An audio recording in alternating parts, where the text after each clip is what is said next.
Welcome to Launch Today, the podcast focused on what it takes to get your new business to $1 million or beyond in revenue, from marketing tactics to incredible guest interviews. We focus on sharing behind-the-scenes insight from masters in their field. If you want to grow your revenue for your startup, your business, or validate a new idea, you don't want to miss today, because our guest today, Claes, is Managing Director of Responsible Solutions and a celebrated transformation strategist whose journey is as remarkable as his achievements. As a global entrepreneur in residence at Founder Institute, the world's largest pre-seed startup accelerator, Claes has shaped the trajectory of startups across 5 continents and earned recognition as a top mentor worldwide. In 2021, Claes was invited to join the Institute for Real Growth's IRG 100, placing him among the top 100 chief marketing officers and growth leaders globally, where he has collaborated directly with C-level executives from companies like Google, Unilever, Facebook, and P&G. But he's not only focused on really big things, he's also helped launch brand new ideas.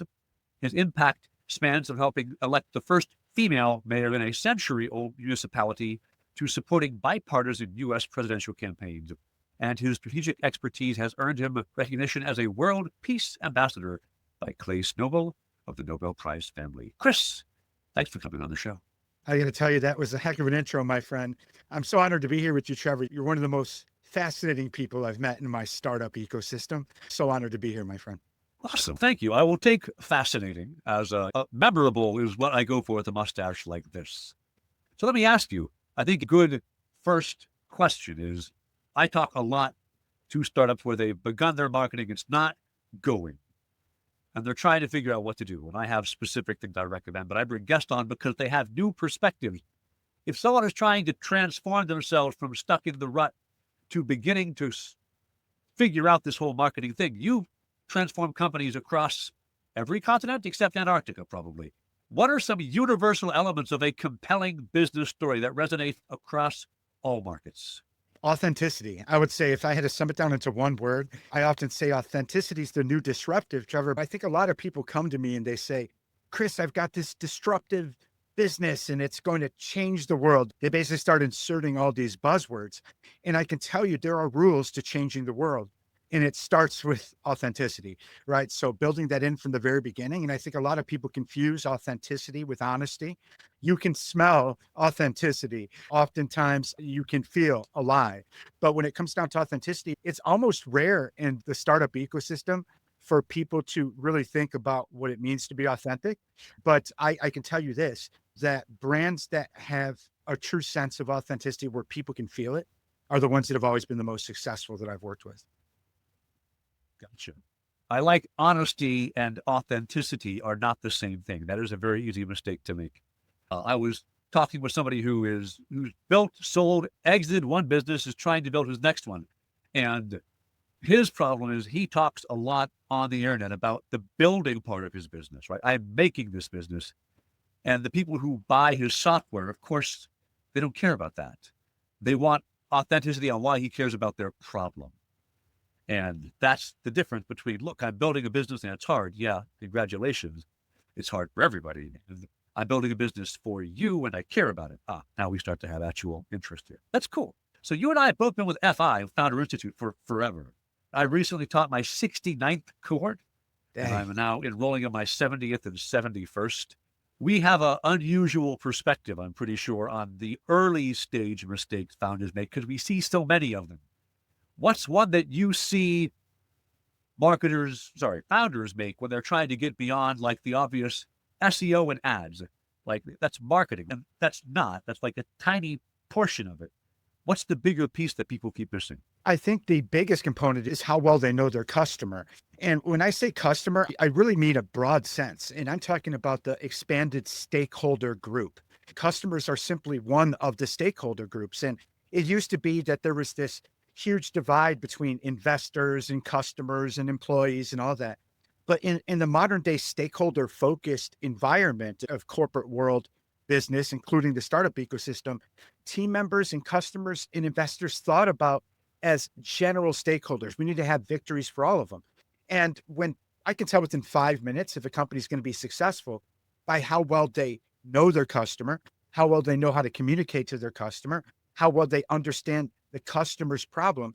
But more importantly, I think so many companies out here try to separate themselves from other brands by what make them different. So they spend all this time, here's why we're different.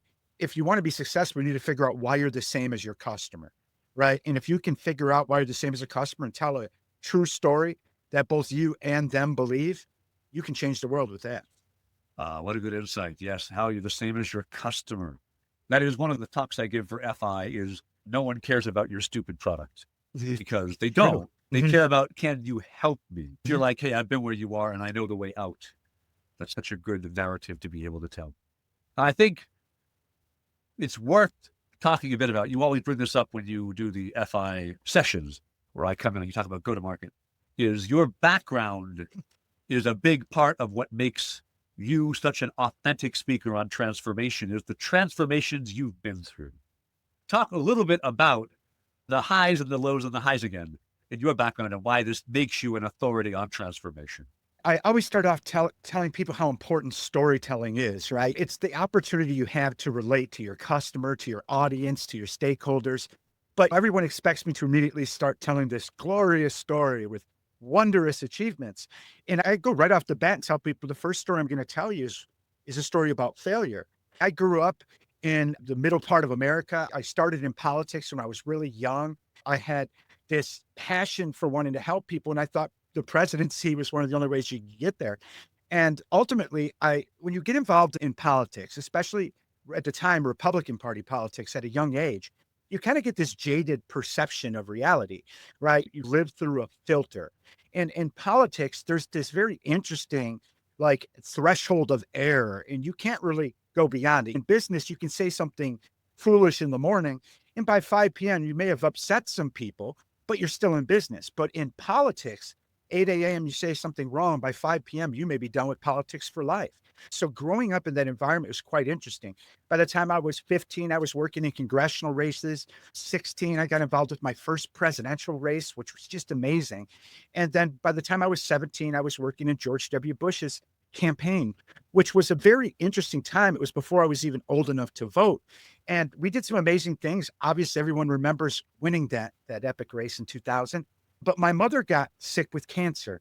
So, Trevor, I went back home and I'm like, I'm going to do good by my mom, move into her basement, help her with wherever. I come from a Sicilian family where that's an important thing to do. And then I had my wisdom teeth pulled the last time I went home to visit. And I kept the prescription for Vicodin. It didn't really hurt. But I can tell you, I was languishing being back home. It wasn't because my mom was sick or anything for that matter. It was just a combination of things. I'm not trying to blame anything but myself. But I went and literally made a photocopy of the prescription and went and filled 2 prescriptions at once. And in a matter of 2 weeks, I was completely addicted to Vicodin. And it wasn't my intention. I was living in my mom's basement as she's sick upstairs. And I was doing local political races. Matter of fact, I famously, in the middle of my addiction, more or less infamously, ran a sheriff's campaign, like literally the head law enforcement official. I'm running their campaign while I'm addicted to opiates. So Vicodin led to, at the time, OxyContin was actually easier to get in the illicit market than Vicodin. And then when OxyContin wasn't available, I stumbled across heroin. And when you get to that level, I'm literally living in my mom's basement. She's dying and I'm doing drugs at this level. It becomes really bad. And the only thing that actually stopped the addiction was my mother passed away. And it was the day after she passed away where we were at the funeral home and we were doing a planning session. And quite frankly, I don't really remember much, but long story short is I took a coin purse that didn't belong to me that was on the floor. And it just so happened to be a crime that was ridiculous, stealing something from a funeral home at your mom's funeral session. But the resulting fact was a warrant was put out for my arrest. So the day after the funeral, I was arrested and everything I owned was thrown into dumpsters as my mom's house was foreclosed while I'm in jail. And what I realized, Trevor, is when you go to jail, and both my parents were in law enforcement, trust me, I wasn't popular, right? Half the people were arrested by my parents at one point. But then this article came out on the front page of the newspaper honoring my mom as a pioneer in law enforcement, which she was. And inside that article, son arrested at funeral home. That was the lowest thing in my life. Here's this article honoring my mom and her 35 years of achievement. Inside of it, talking about my stupid crime that I committed at her funeral home. And I set out right there to make some sort of change. And I met a lot of people in jail that had a lot of skills, right? There's an economy inside jail, right? In the prison system. And people that even run businesses in there. And you knew that if they had some entrepreneurial skill sets or training or something, they would be the best. So I set out when I got out of jail to create like a PR firm to help people not tell stories, but create a story that was true about themselves and tie everything together. It wasn't so much about all the successes they may have had in their life, but how they reacted to failures.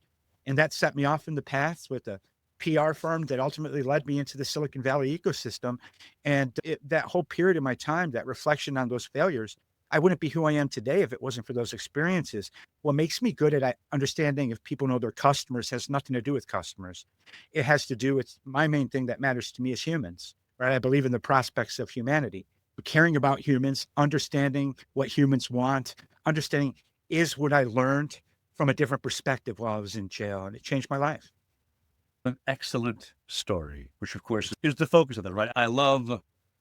I've heard this a couple of times at Founder Institute. I always like hearing that narrative because it is so strong. It draws people through. Your personal transformation ends up over time landing you in this global strategic advisor, right? You talk about transformation and making a reality. And before the call recording started, I said, let's try and tell no lies. And you said, yeah, let's not lie. I'm like, we can tell some beautiful ones. And I think it is, as a founder, you believe your business into being. It has no reason to be. You lie to yourself enough that this is going to be a sure thing that eventually you make it. And you talked about how you craft a story for what people will grow into. How do you make a story that you will then inhabit, make true? What do you do to make that happen? It's a very good question, I think. And when I was in politics, that's what we did in politics. We would figure out we had a platform, right? Just much similar to a business model, a business plan. But then we had to tell the story in a way that talked to differing groups, sometimes in disparate demographics and everything like this, sometimes across the party line. That's how you get Democrats for Republicans or Republicans for Obama. It's because you find out what makes you the same. Just like I said earlier, why everybody's focused on what makes them different. If you take a moment in research, what makes you the same is the people that you want to communicate with, that you want to partner with, that you want to build a coalition with, your ambassadors, everyone, even your team members. When you figure that out, it makes the story actually matter, right? And what Russell and I, Russell, my business partner, we like to call it effective hope. It came out of C.L. Snyder's work. And this is something in the psychology world, right? To how to get people unstuck, right? Set a goal. You ultimately have pathway thinking. What are the pathways we can get to the goal? And do you believe you can get there? And then ultimately agency thinking. When there's an obstacle in the road, do you believe you're going to be able to get around it? You're going to be able to get through it or pivot?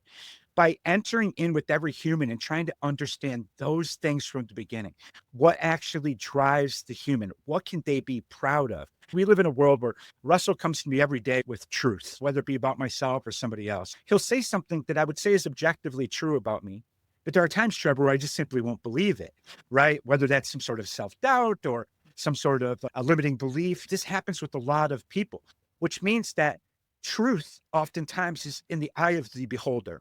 So understanding what people's goals are, what they consider to be victories, what are measurable outcomes, these are the things that are cardinal towards transformation in business, but also are the things that stick out to me as what's required for these people to have success that we work with. And I take that pattern from the things I've learned from failure and I conceptualize it that way. That's why a lot of times in our initiatives, people's partners end up being their competitors. If you can get a competitor, you can tell a story that's strong enough where they feel convicted, feel purpose in the mission that you jointly share, servicing the customers you do, then you know you're doing something unique. Interesting. That true possibility, right? Making something that everyone feels compelled to join. That can really align people when things go wrong. When things go right, it's easy to say, here, it's all the right way. When things go wrong, you need some place to drive people to get them out of that being stuck. For Sensi Media Group, I recall like COVID times come and they need a transformation because we all remember COVID times, everything was going on. What are some of the key principles that you use to maintain brand storytelling consistency. So it's the same truth, right? But you have to completely change and transform how you reach your audience.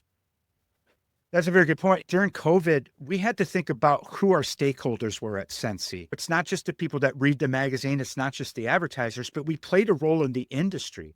We did a lot of events, more events than anyone in the cannabis industry at the time prior to COVID. It was a very community-oriented media company. But at the time, one of the things that we knew immediately is that our customers weren't going to be able to afford paying their bills at this point, right? The first things you have to cut when business scales down are these disposable things in budgets oftentimes, which advertising is at the top of the list. So here we were stuck with this situation. How are we going to handle this? Do we send people to collections? So we sat down and we decided we weren't going to bill people. We decided we were going to send out a letter to all of our customers and say we weren't going to bill them from that day forward. And we also were going to continue moving forward in terms of publishing stories about how brands and everyone were going to get through COVID. We turned ourselves into the community answer to how are we getting some of these stories out to people. And we created an initiative we called Sensi Cares. And we gathered a lot of people together. Some of them were our competitors. Even when I was at Sensi, I was featured in High Times magazine, a competing magazine, for the work we did during Sensi Cares at that time, because we knew that if we listened to our audience that enrolled the dice on this, that when we came back online and started printing issues again, that we would maintain some of those customers. And we maintained more than we ever could have possibly imagined when we came back. We barely lost anyone. And it was because of the things that we did during COVID and with Sensi Cares. Gotcha. And that is, again, the story you told yourselves was, what if we made a platform where we helped everyone through this time? What would that look like? The pathway thinking you discussed. And so that pathway thinking is how you route around the obvious blocker of, we can't put people for ads in our print magazine anymore. What do we do? And so don't is a wild answer, by the way. You'd be like, what if we just did for a year? How long was it before you came back? Oh man, it was a year. And of course, none of us got paid during this time, but what it caused us to do was identify gaps. During that period of time, we discovered that there were new ways to communicate. See, at the time, Sensi is historically a print magazine. And at the time it was in 15 markets across the country. This is a big publication. It was 200-300 salespeople. It was really making moves, one of the unique products in the market. But from a digital presence standpoint, it was just more or less taking the articles from print, putting them online. So we came up with a new editorial process. We came up with additional digital offerings, which we never had any digital offerings before. We built online advertising space. We created advertorials. We created listicles. We created things that were based around the demand that our customers had. And then we priced them at a point that our customers could afford, because print advertising is super expensive, right? Yeah. So although we turned it off, we weren't printing the magazine, we found out that people were coming to our website. They were reading the good stories we were telling. And then people reaching out and say, hey, how do I, show my support for the community and run an ad that says something like, hey, we support all the cannabis bud tenders that are out of work right now, so on and so forth. And that's how we entered back in. And as you're watching our numbers rise at that time, like we got beyond any website traffic we ever got before, all because we sat, we listened, we took a risk, and it went against what everyone thought, right? The last person you think is going to stop charging is your advertising. That's their business model, period. There's no flexibility there. Realize most media companies live on these loans or factoring that get them from their billables month over month. Yeah. And the reason is because it takes a while to collect, right? You still have to print at the beginning of each month. It takes a while to collect against that. We can't just leave our stakeholders out of the magazine because they had a billing problem that month or needed a couple extra weeks. This was a year of that, but we survived, and we cut almost $2 million out of the budget of just some things that we possibly forgot we were even spending money on. So it gave us an opportunity to actually reevaluate things without having pressure. And it is today where Sensi's grown into so many different things. Right now, they're going into another transformation into something that's focused on exactly what their customers wanted, events and all the things that originally made them famous. Right. Now we can do the I learned a again. lot. Yeah.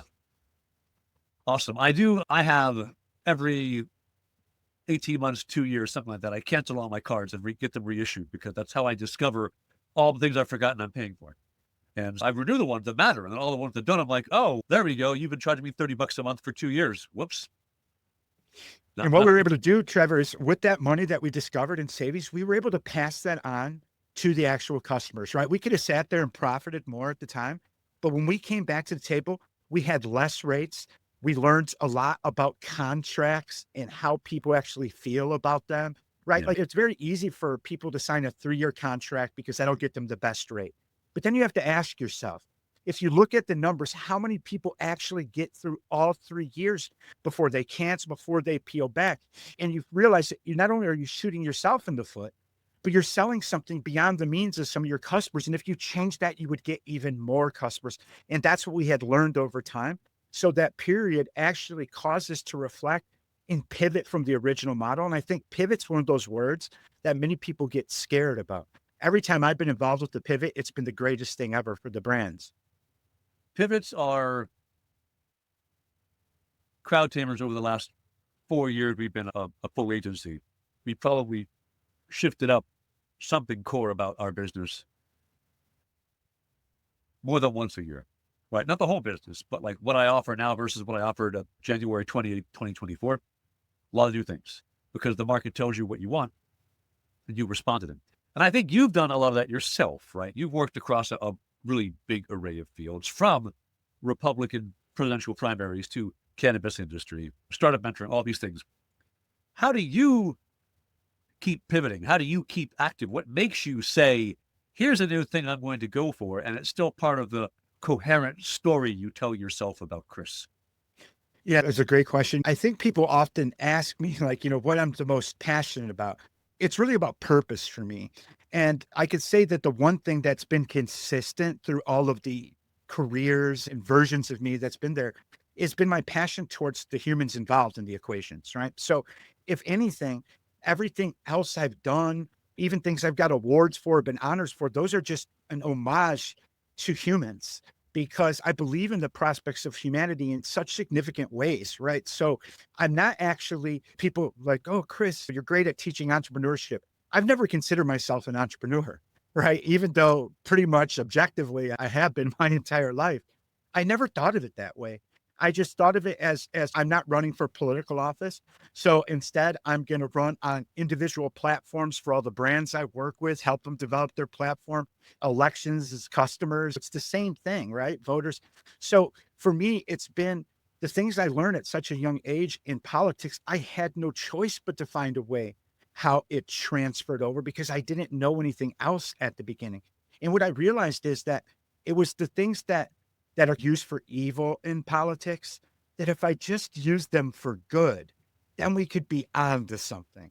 So that's what I focused on doing. And it's hard to separate those things. It's taken me years to understand the difference between a fact, opinion, truth, because even when it comes down to truth and fact out there, and when brands are presenting statistics they have or whatever, truth is in the eye of the beholder no matter what.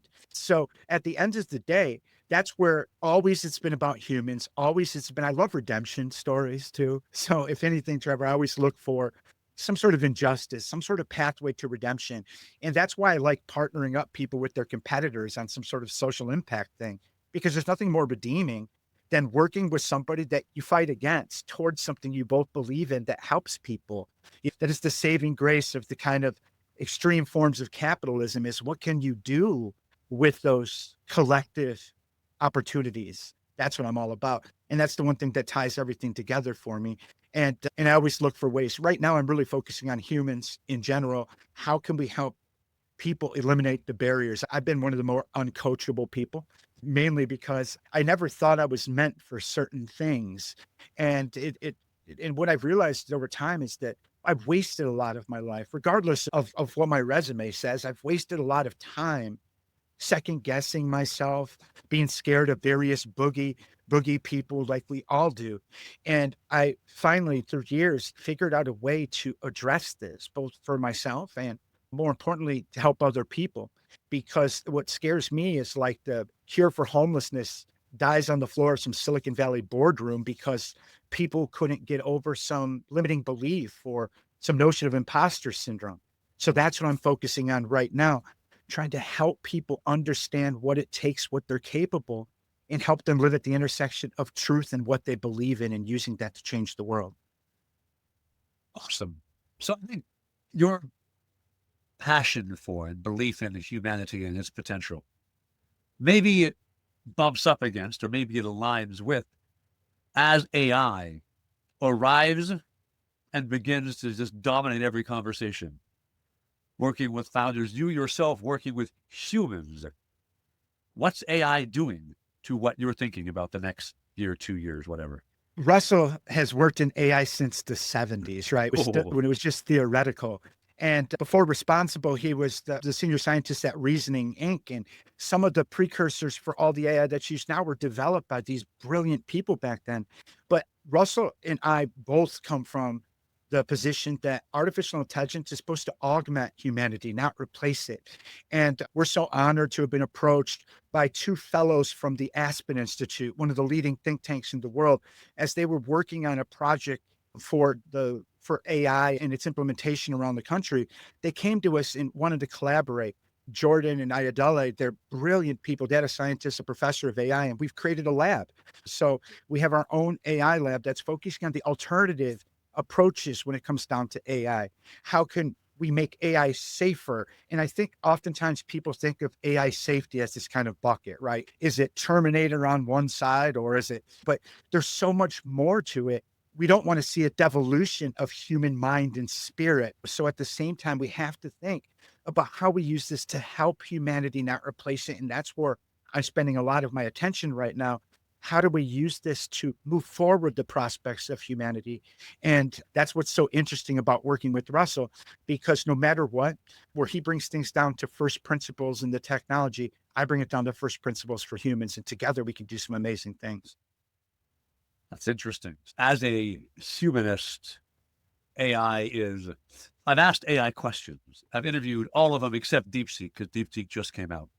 And I was asking them, so artificial general intelligence, AGI, and artificial super intelligence, ASI, what happens when they show up?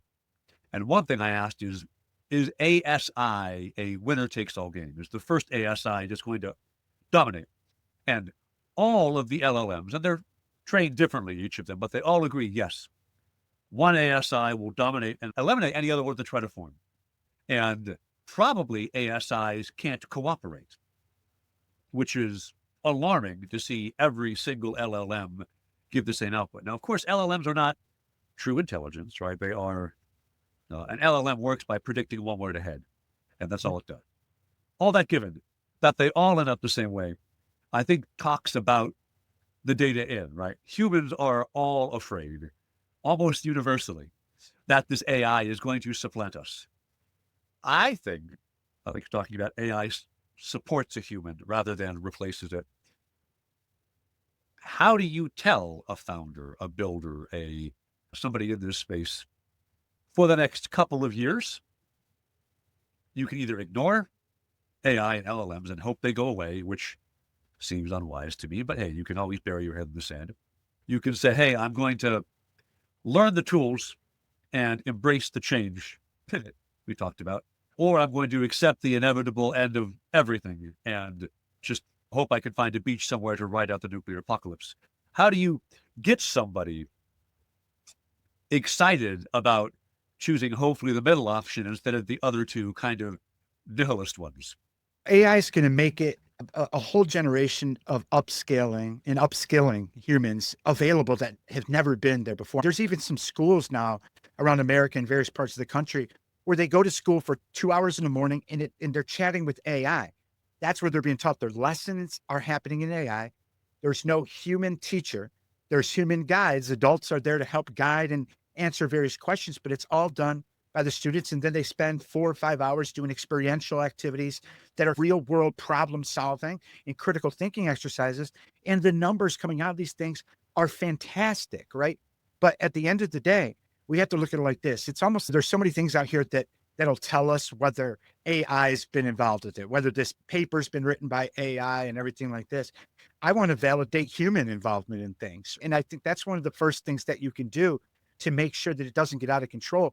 is make people own their AI involvements and everything. So if I'm whipping out a business plan and giving it to somebody and somebody's paying good dollars for it, and it's been put together for 99% by AI, you got to question that a bit. And I should have to say, here, what I did is I trained a custom GPT or something like that, which makes it different. This is where the value proposition is. It's not just talking to 4.0 or one of the others, because with that, you hold people accountable. Because I've seen some crazy stuff. I saw somebody turn in a business plan, and it was so clearly written by ChatGPT that it didn't necessarily make sense. All the right words were in there, but to your pattern point, it didn't make sense. It wouldn't work. And what I could tell you is that person lost favor. We can't not think less of what they had us look at. Yeah. And so I think we need to hold people accountable right away. And by doing that, I think you're fostering the notion of learning. I also think we need to start introducing conversations about it much earlier. And we have the honor of having the STEM programs inside the Archdiocese of Chicago. And we work in 2 specific schools, K through 8, where you have parents that clearly want their kids to have all the opportunity in the world, right? So whether that keeps them on par with the public schools or schools out of state, they want their kids to have all the opportunity. Does that mean that you teach them AI early? Does that mean you keep AI out of the classroom? There's this constant debate that happens. Yeah. And the parents are just as concerned, but they don't want their kids to be behind. So nobody's really there to help answer these questions. So it's not like you're 16 and then you learn everything there is about driving in America. You learned about car safety and seatbelts and all this stuff at younger age. We need to start introducing that. And we need to help people understand what to look for to identify if they're being communicated with AI and nefarious intent and stuff like this.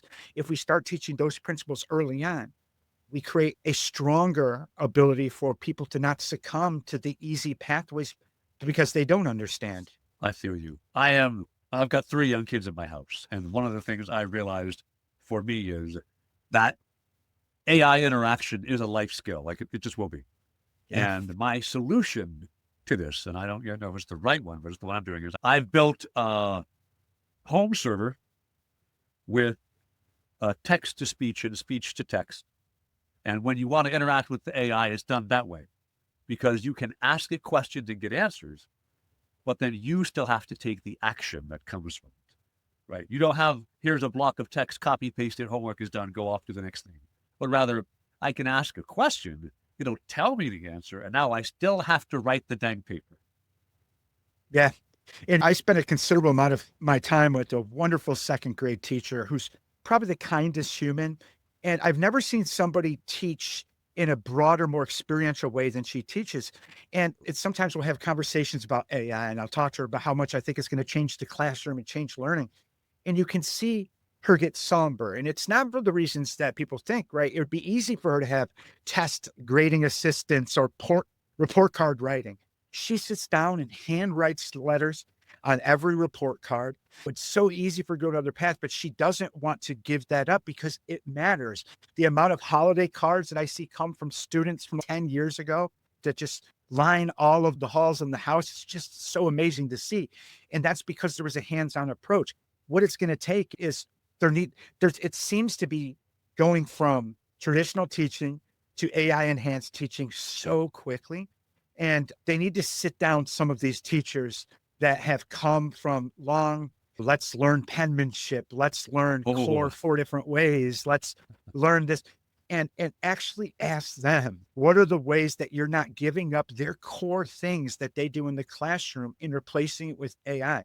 One of the things I think that I'm excited about the most is in the classroom, Trevor, is how AI can fill the gap for students that may have IEPs or some special needs in the classroom, because there's a lot of students in classrooms that may need extra assistance, but they may not qualify for an IEP or their parents don't want them to do it.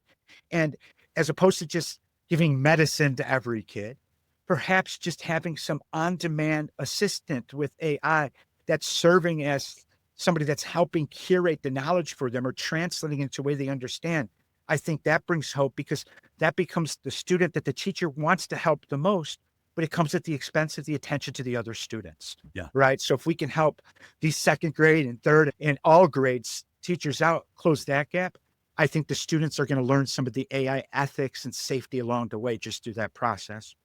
Got it. Awesome. All right. I have two questions I always like to ask at the end of the interview. And the first one is, can you tell me a book, fiction book, nonfiction, doesn't matter. Tell me a book that you think entrepreneurs should read. I'm not a big reader, but Russell has got me doing audiobooks lately, right? And Yeah. Cal Newport's deep work is so very important. And I like to consider myself a person that spends time doing deep thinking, right? But I didn't realize how important it is to actually make that a real thing, right? Mm. To the point now where I get up at 4 a.m. and I know that between 4 and 6, I'm at least not going to be distracted. So I can spend all that time without guilt thinking through because everyone thinks that I'm kind of like this on demand with answers, on demand with solutions. Trust me, I spend hours in the morning thinking through things to prepare for this, but without deep thought, without that time schedule in there. So I recommend everybody take a look into Cal's book. And the audiobook is great as well because it gives you actual strategies to try this. But more importantly, it tells you other people that have done this and how they've done it to effect. Yeah. What's your preferred way to get into the zone for deep work? Mine is, I have these. I work my way through one every year or so, where it's my everything I'm working on, receipts, whatever I've got to collect, all of it sits in here. That's it. Right. You've already got me beat on the organization. For me, I'm always it's the stories we tell ourselves, Trevor, right? So I think I sit into the point where I tell myself a story that I care about, right? And everything's always attached to something real. And then I let that kind of work through my mind. And I think that's where all my goals come from. That's where all my motivation comes from, more importantly, inspiration. And I think that it takes, like I said, I'm a self-motivated person and that's built on being inspired, right? You can't dangle a carrot in front of me or riches. I've never really even cared about money. I care about creating things I can be proud of, right?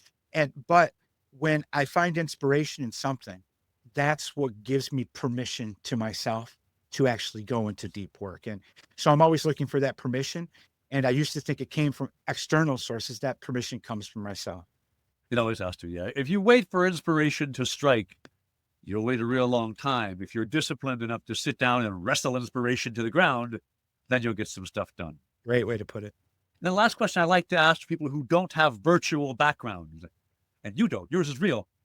Pick something interesting back there and tell me why you have it back there. A lot of people ask about this guitar, which is a Miley Cyrus guitar, but below it, which is somewhat hard to see, is a picture with me and Barney, which, I've spent a lot of time, the dinosaur, right? Okay. And there's pictures of me with presidents and first ladies and all sorts of awards and everything. But the one that always sticks out to people is like, how did you get a picture with Barney, the actual Barney? If anything, it matches the wonderful pink guitar from Miley. But yeah, I think the thing that's probably the most fascinating is this medal that is over to, I'm not really sure if it's viewable here. I saw just the side. Yeah, there we go. Yeah, right there. That medal right there is actually the Nebraska Art History Award. And I'm not an artist, but I was actually involved in the unveiling of the missing Mayan codex. The Mayan codices are what actually translated. This particular one is what translated the Mayan calendar. And where everyone thought the world was going to end in 2012, I was part of the unveiling of the actual thing that translated the Mayan calendar, said that it was a cyclical thing, which then caused the concern in the world to be done. And I received that with the rest of the exploration team. I was in charge of public affairs. So that's probably one of the more interesting times that I've impacted the world in ways that many people didn't even know happened. That's super cool. All right. Thank you so much for your time and for this great conversation today, Chris. If anybody watching this podcast, listening to it, watching it, wherever, wants to find out more about you, where do they go? Responsible.com, spelled just like the word. We've had it since the 90s, the domain. I'll reach out there. Happy to meet with anyone. Happy to help. Let's change the world together. There is ways to get it done. Awesome. Thanks very much. If you are looking to grow your business or your next idea, be sure to subscribe to this video so you can hear more from great guests like Chris as we do our next podcast in 2 weeks. I will see you all then.